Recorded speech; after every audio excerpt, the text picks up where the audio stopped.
नमस्कार। Exam top education में आप सभी का फिर से स्वागत है। आज हम फिर से आपके सामने एक नया वीडियो लेकर हाजिर हुए हैं। अगर आपको वीडियो अच्छा लगता है तो हमारी वीडियो को लाइक कीजिए, और अगर अभी आप चैनल पर पहली बार आए हैं तो हमारे चैनल को प्लीज़ सब्सक्राइब कीजिए और वीडियो को शेयर कीजिए और प्रेस बेल का बटन ज़रूर कीजिए। तो आइए चलते हैं हमारे वीडियो की तरफ। आज हम यूरोपीय संघ के विषय में पढ़ेंगे, यानी कि यूरोपियन यूनियन। सबसे पहले आप ये देख रहे हैं, ये जो है यूरोप का एक झंडा है जो कि नीले कलर का है, और इसमें 12 सितारे पीले रंग के आपको दिखाई दे रखे हैं, जैसे कि 1 2 3 4 5 6 7 8 9 10 11 एंड 12। तो ये आपको यूरोप के झंडे में 12 सितारे आपको पीले रंग के दिखाई देंगे। यूरोपीय संघ की जो स्थापना हुई थी 1 नवंबर 1993 को हुई थी। इसका जो हेड क्वार्टर है वो ब्रुसेल्स में है, जो कि बेल्जियम की राजधानी है। इसी प्रकार से इसमें 24 लैंग्वेजेज है, जिसमें जो है जर्मनी, पुर्तगाली, फ्रेंच, इटालियन, इंग्लिश, ये सभी भाषाएं भी शामिल है। यूरोपीय यूनियन की जो करेंसी है वो यूरो है, जिसे 2002 में अपनाया गया था। यूरोपीय यूनियन में 28 देश शामिल थे, लेकिन 31 जनवरी 2020 को एक देश निकल जाता है जिसका नाम है ब्रिटेन। यानी कि 31 जनवरी 2020 को ब्रिटेन ने यूरोपियन यूनियन की सदस्यता त्याग दी थी। अब हम देखते हैं यूरोपीय यूनियन है क्या, यानी कि यूरोपीय संघ है क्या। यूरोपीय यूनियन पॉलिटिकल और economic groups of European countries है, यानी कि ये यूरोप के जो देश है उन सभी का राजनीतिक और आर्थिक ग्रुप है। आगे चलते हैं। यूरोपीय यूनियन की स्थापना के पीछे कुछ संधियाँ शामिल थी, यानी कि कुछ ट्रीटी शामिल थी, जिसमें पेरिस की संधि थी जो कि 1951 में हुई थी। उसी प्रकार से रोम ट्रीटी, जिसे रोम की संधि कहा जाता है, 1957 में हुई थी। maastricht ट्रीटी जो 1993 में हुई थी, और ट्रीटी ऑफ लिस्बन जो कि 2009 में हुई थी। आगे चलते हैं, इसमें क्या है। Paris treaty. अब हम बात करते हैं पेरिस ट्रीटी जो कि 1951 में हुई थी। पेरिस ट्रीटी जो कि सेकेंड वर्ल्ड वार के बाद होती है। सेकेंड वर्ल्ड वार यानी कि जिस समय शीत युद्ध चल रहा था। शीत युद्ध के दौरान विश्व के 6 देश, जिसमें वेस्ट जर्मनी, बेल्जियम, फ्रांस और इटली और नीदरलैंड्स और लग्जमबर्ग शामिल थे। यह सभी देश 18 अप्रैल 1951 में पेरिस में एकत्रित होते हैं, यानी कि इकट्ठा होते हैं, और वहाँ पर एक संधि करते हैं जिसे पेरिस ट्रीटी के नाम से जाना गया था, क्योंकि ये पेरिस में हुई थी इसलिए इसको पेरिस ट्रीटी कहा गया। ये सभी देश जो है अपने यहाँ पर आर्थिक विकास, रोज़गार में वृद्धि और लोगों के लाइफ स्टाइल यानी कि उनका जीवन स्तर में सुधार करना चाहते थे, इसलिए इन्होंने यह संधि की थी। इस संधि को ECSC संधि भी कहा जाता है, यानी कि European Coal and Steel Community संधि, और हिंदी में अगर कहा जाए तो यूरोपीय कोयला और इस्पात समुदाय संधि भी कहा जाता है। इन्हीं 6 देशों को, यानी कि West Germany, Belgium, France, Italy, Luxembourg और नीदरलैंड्स, इन्हीं को फाउंडर ऑफ यूरोपियन भी कहा जाता है, क्योंकि इसी समय से यूरोपियन यूनियन की शुरुआत हो गई थी। और ये जो संधि 18 अप्रैल 1951 में हुई थी, इस संधि को 24 जुलाई 1952 में लागू किया गया था। और अब हम बात करते हैं रोम ट्रीटी के बारे में। पेरिस ट्रीटी के 6 वर्षों बाद एक और संधि होती है जिसका नाम था रोम ट्रीटी। रोम ट्रीटी, जैसा कि आपको पिक्चर दिखाई दे रही है, ये पिक्चर जो है रोम ट्रीटी की 60वीं वर्षगांठ की है। और जो रोम ट्रीटी की 60वीं वर्षगांठ थी, ये रोम में बनाई गई थी, जो कि कहाँ की किसकी कैपिटल है, जो कि कैपिटल है इटली की। ठीक है, तो ये 2017 में 25 मार्च 2017 में ये वर्षगांठ बनाई गई थी। तो अब हम रोम ट्रीटी के विषय में बात कर रहे हैं। रोम ट्रीटी उन्हीं 6 देशों के बीच में की गई थी जिन 6 देशों के बीच में पेरिस की संधि की गई थी। जैसा कि आपको याद है कि जर्मनी और फ्रांस और बेल्जियम और इटली और लग्जमबर्ग और नीदरलैंड, ये 6 के 6 देश पेरिस ट्रीटी में शामिल थे। तो इन्हीं 6 देशों के बीच में रोम ट्रीटी होती है। अब रोम ट्रीटी क्यों की गई थी, इसके पीछे भी एक उद्देश्य था। ये जो रोम ट्रीटी की गई थी, इसके पीछे एक उद्देश्य यह था कि यह सभी 6 देश आपस में नज़दीकी बनाना चाहते, बहुत ज़्यादा नज़दीकी बनाना चाहते थे, और साथ में आर्थिक विकास को भी एक नई दिशा देना चाहते थे। इसलिए 1957 में कब 25 मार्च 1957 में रोम में ये संधि करते हैं, और इसी संधि के माध्यम से यूरोपियन इकोनॉमिक कम्युनिटी यानी कि EEC की स्थापना होती है, जिसे यूरोपियन आर्थिक समुदाय भी कहा जाता है। और ये जो संधि थी रोम ट्रीटी, ये रोम ट्रीटी जो है 1 जनवरी 1958 को लागू की गई थी रोम ट्रीटी। इसी संधि के साथ साथ एक और संधि की गई थी जिसे EAEC की संधि कहा जाता है, यानी कि यूरोपियन एटॉमिक एनर्जी कम्युनिटी, ये संधि हुई थी। इस संधि के तहत परमाणु ऊर्जा विकसित करके ये सभी 6 के 6 देश आपस में उस परमाणु ऊर्जा को वितरित करेंगे, यानी कि जो EAEC के जो सदस्य हैं, ये सभी देश आपस में इस परमाणु ऊर्जा को बांटेंगे या वितरित करेंगे। और अब हम बात करते हैं ट्रीटी ऑफ ब्रुसेल्स की, जो कि 1965 में होती। ट्रीटी ऑफ ब्रुसेल्स की बात करने से पहले हम इस मैप को देख लेते हैं। ये जो आपको मैप दिखाई दे रहा है, ये मैप जो है बेल्जियम का मैप है, जिसके चारों ओर एक तरफ है फ्रैंकरिच, एक तरफ है लग्जमबर्ग, और एक तरफ है डच, और एक तरफ है नीदरलैंड। बेल्जियम इन सभी देशों से घिरा हुआ है, और बेल्जियम की एक राजधानी है ब्रुसेल्स, जिसमें ये संधि होती है। आगे चलते हैं, क्या है इस संधि के विषय में ये देखते हैं। ट्रीटी ऑफ ब्रुसेल्स जो कि 1965 में हुई थी 8 अप्रैल को। इस ट्रीटी से ECSC, EAEC और EEC यानी कि European Coal Steel and Community, इसी प्रकार से यूरोपियन एटॉमिक एनर्जी कम्युनिटी और यूरोपियन इकोनॉमिक कम्युनिटी, इन 3 जो समुदाय हैं, इन समुदाय को मिला दिया जाता है और एक नया समुदाय बनाया जाता है जिसका नाम था यूरोपियन कम्युनिटी। 1973 में यूरोपियन कम्युनिटी के सदस्यों में वृद्धि होती है, और इसमें जो नए सदस्य शामिल होते हैं वो होता है उसमें से पहला था डेनमार्क, दूसरा था आयरलैंड, तीसरा था UK, ये सभी देश इसके अंदर शामिल होते हैं। फिर दोबारा 1981 में दोबारा इसके कुछ और नए सदस्य बनते हैं, जिसमें था ग्रीस, पुर्तगाल और स्पेन, ये सभी देश इसमें शामिल होते हैं। ब्रुसेल्स की जो संधि हुई थी 8 अप्रैल 1965 में, ये संधि 1 जुलाई 1967 में लागू कर दी जाती है।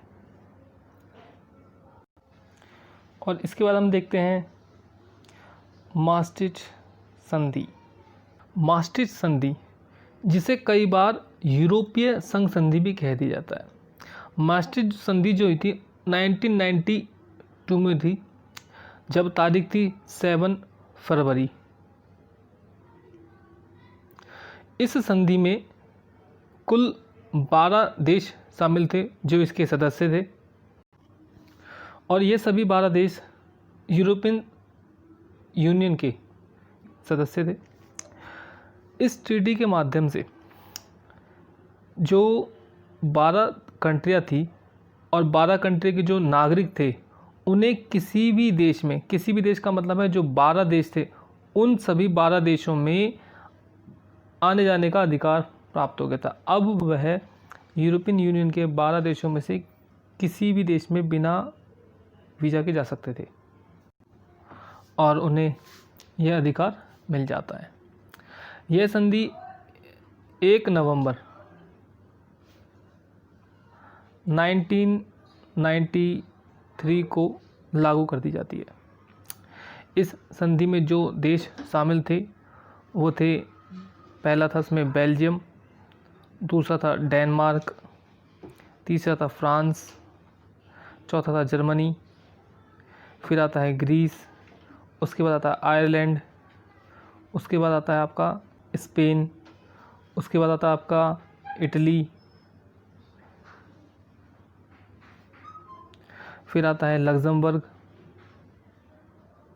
फिर आता है नीदरलैंड, फिर आता है पुर्तगाल, फिर आता है यूके। ये जो संधि होती है हॉलैंड में हुई थी, हॉलैंड जिसे आज नीदरलैंड के नाम से जाना जाता है। इसके बाद चलते हैं हम आगे क्या होता है। आगे है treaty of Lisbon. Lisbon treaty को रिफॉर्म ट्रीटी के नाम से भी जाना जाता है। ये जो आपके सामने मैप दिखाई दे रहा है, ये मैप जो है पुर्तगाल का मैप है और लिस्बन जो है पुर्तगाल की कैपिटल है। इस मैप में वो ये मौजूद रही। जैसा कि मैंने आपको बताया कि लिस्बन ट्रीटी रिफॉर्म ट्रीटी के नाम से भी जानी जाती है। इस संधि पर 13 दिसंबर 2007 में यूरोपीय संघ के सदस्य देशों द्वारा साइन किए जाते हैं और ये संधि 1 दिसंबर 2009 को लागू की जाती है। इसे रिफॉर्म ट्रीटी इसलिए कहा जाता है क्योंकि इसके द्वारा 1993 में जो संधि हुई थी, जिसे आप मैस्ट्रिक्ट संधि के नाम से जानते हैं, और 1957 में जो संधि होती है जिसे रोम संधि के नाम से जानते हैं, उन दो संधियों में सुधार किया जाता है। इस संधि ने पहली बार यूरोपीय संघ को छोड़ने की प्रक्रिया को स्पष्ट कानूनी अधिकार दिया था और लिस्बन ट्रीटी के माध्यम से ही यूके यूरोपीय संघ से बाहर हुआ और यह यूरोपीय संघ से 31 जनवरी 2020 को यूरोपीय संघ से बाहर हुआ है। आगे चलते हैं। आगे है यूरोपीय संघ की बॉडीज़ और इंस्टीट्यूशंस। इसमें सबसे पहले हम बात करेंगे यूरोपीय काउंसिल, यूरोपीय संघ की परिषद। उसके बाद हम बात करेंगे यूरोपियन यूनियन पार्लियामेंट यानी कि संसद। उसके बाद हम बात करेंगे यूरोपियन कमीशन यानी कि उसका आयोग, और court of justice of European union CJEU न्यायालय यानी कि यूरोपियन इन्वेस्टमेंट बैंक EIB जिसे बोलते हैं, और यूरोपियन निवेश बैंक जिसे हिंदी में यूरोपियन निवेश बैंक कहा जाता है। आगे चलते हैं, इनका विस्तार पूर्वक देखते हैं कि क्या क्या इसका विस्तार है, किस तरह से हम इसको देखते हैं। तो सबसे पहले हम बात करेंगे यूरोपियन काउंसिल। यूरोपियन काउंसिल जो कि बेल्जियम की राजधानी ब्रुसेल्स में है, मैंने आपको इसका मैप दिखाया था अभी। और इसके जो सदस्य होते हैं वह सभी सदस्य 12 जो देश हैं उन सभी के हेड्स होते हैं। इसकी स्थापना 1974 में हुई थी और इसकी जो बैठक होती है 6 मंथ में 2 बार होती है और इसके जो अध्यक्ष होता है वो 2.5 वर्ष के लिए चुना जाता है। ये जो आपको सामने बिल्डिंग दिखाई दे रही है, ये यूरोपीय काउंसिल की बिल्डिंग है और ये वो जगह है जहाँ पर ये अध्यक्ष, जो सभी देशों के जो अध्यक्ष है, 12 जो देश है उनके जो अध्यक्ष है वो यहाँ पर बैठकर मीटिंग करते हैं। यूरोपियन काउंसिल की जो बैठक होती है उसे यूरोपीय शिखर सम्मेलन के नाम से भी जाना जाता है। सितंबर 2020 में चार्ल्स मिशेल यूरोपियन काउंसिल के अध्यक्ष बने। ये जो यूरोपीय काउंसिल है ये यूरोपीय संघ का प्रतिनिधित्व करती है, या फिर कह सकते हैं इसका जो अध्यक्ष है, यूरोपियन काउंसिल का जो अध्यक्ष है वो यूरोपीय संघ का प्रतिनिधित्व करता है अंतर्राष्ट्रीय स्तर पर। इसके बाद हम देखते हैं यूरोपियन यूनियन पार्लियामेंट यानी कि संसद। ये आपको जो है यूरोपियन यूनियन की पार्लियामेंट दिखाई दे रही है, इसमें बहुत सारे सदस्य हैं। इसके जो कुल सदस्य होते हैं 705 है, 705 एमपीज़ है। इसकी स्थापना 1952 में हुई थी, जो कि European Coal and Steel Community की असेंबली के तौर पर हुई थी। इसका जो लोकेशन है ये कहाँ पर होते हैं, स्ट्रासबर्ग जो कि फ्रांस में है, ब्रुसेल जैसे कि मैंने आपको बताया बेल्जियम की कैपिटल है, और लग्जमबर्ग में ये यूरोपियन यूनियन पार्लियामेंट की जो संसद है उसकी बैठक इन देशों में होती है, जिनका चुनाव जो है 5 वर्ष के लिए होता है। अब इसका काम क्या होता है, ये कानून बनाने वाली एक संस्था होती है, यानी कि यूरोपियन यूनियन जो पार्लियामेंट है ये कानून बनाती है और बजट बनाती है, और अंतर्राष्ट्रीय स्तर पर जो एग्रीमेंट होते हैं उन पर डिसीजन भी लेती है। आगे चलते हैं, आगे क्या है, यूरोपियन कमीशन आयोग के विषय में हम जानेंगे। आपके सामने ये बिल्डिंग दिखाई दे रही है, ये यूरोपियन कमीशन की बिल्डिंग है। ये जो आपको दिखाई दे रही है यहाँ पे जो है ये यूरोपियन यूनियन के फ्लैग है, सारे के सारे इतने सारे जो है यूरोपियन यूनियन के फ्लैग लगे हुए हैं। इसकी जो स्थापना हुई थी 1 जनवरी 1958 में होती है। ये क्या करती है, ये यूरोपियन यूनियन के जो कानून होते हैं उन सभी कानूनों को लागू करती है, ठीक है। रिप्रेजेंट द EU इंटरनेशनली, यह इंटरनेशनल लेवल पर यूरोपीय यूनियन को का प्रतिनिधित्व करती है। यह यूरोपीय यूनियन को फंडिंग भी अलॉट करती है। इसका जो ऑफिस है ये यूरोपीय यूनियन के जो 27 सदस्य हैं, अब 27 सदस्य हैं, पहले जो है 28 सदस्य थे, क्योंकि अब ब्रिटेन बाहर हो गया 31 जनवरी 2020 को, तो उसके बाद अब इसके टोटल 27 देश बचे हैं। तो 27 देशों में ही इसका क्या है ऑफिस होता है, हर EU कंट्री में होता है।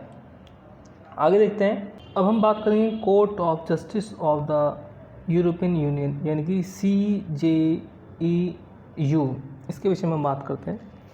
इसकी स्थापना 1952 में होती है। इसमें हर एक EU कंट्री से, यानी कि जो 27 इसके देश सदस्य हैं उन सभी 27 देशों से एक एक जज होता है। यानी कि इस तरह से इसमें कितने जज हुए, 27 जज हुए इस तरह से इसके अंदर, ठीक है। तो 27 जज होते हैं और साथ ही साथ 11 एडवोकेट भी होते हैं। इसका जो लोकेशन है वो कहाँ है, लग्जमबर्ग में है। लग्जमबर्ग भी एक यूरोपियन कंट्री है। इसका काम क्या होता है, ये जो है जो यूरोपियन यूनियन द्वारा जो कानून बनाए गए हैं उन कानूनों की व्याख्या करता है और साथ ही साथ उन सभी कानूनों को लागू करता है। आगे चलते हैं, क्या है इसमें। अब हम बात करते हैं यूरोपियन इन्वेस्टमेंट बैंक EIB। ये जो आपके सामने जो चित्र दिखाई दे रहा है ये EIB यूरोपियन इन्वेस्टमेंट बैंक का चित्र है। ये जो इन्वेस्टमेंट बैंक है इसकी स्थापना 1958 में होती है। रोम संधि के माध्यम से हुई थी इसकी स्थापना, और इसका जो उद्देश्य होता है वो वित्तीय पोषण के द्वारा क्षेत्रीय विकास में तेज़ी लाना होता है। जो यूरोपियन कंट्रीज है उन सभी के विकास में तेज़ी लाना इसका उद्देश्य होता है। इसका जो ऑफिस है ये लग्जमबर्ग में है। दूसरा, आज इसके जो प्रेसिडेंट है वो वर्नर होयर है। Thanks to watch this video. Please channel को सब्सक्राइब कीजिए, वीडियो को लाइक कीजिए और अपने दोस्तों के साथ ज़रूर शेयर कीजिए, और मैं आपके लिए ऐसी ही इंटरेस्टिंग वीडियो लाता रहूँगा। धन्यवाद।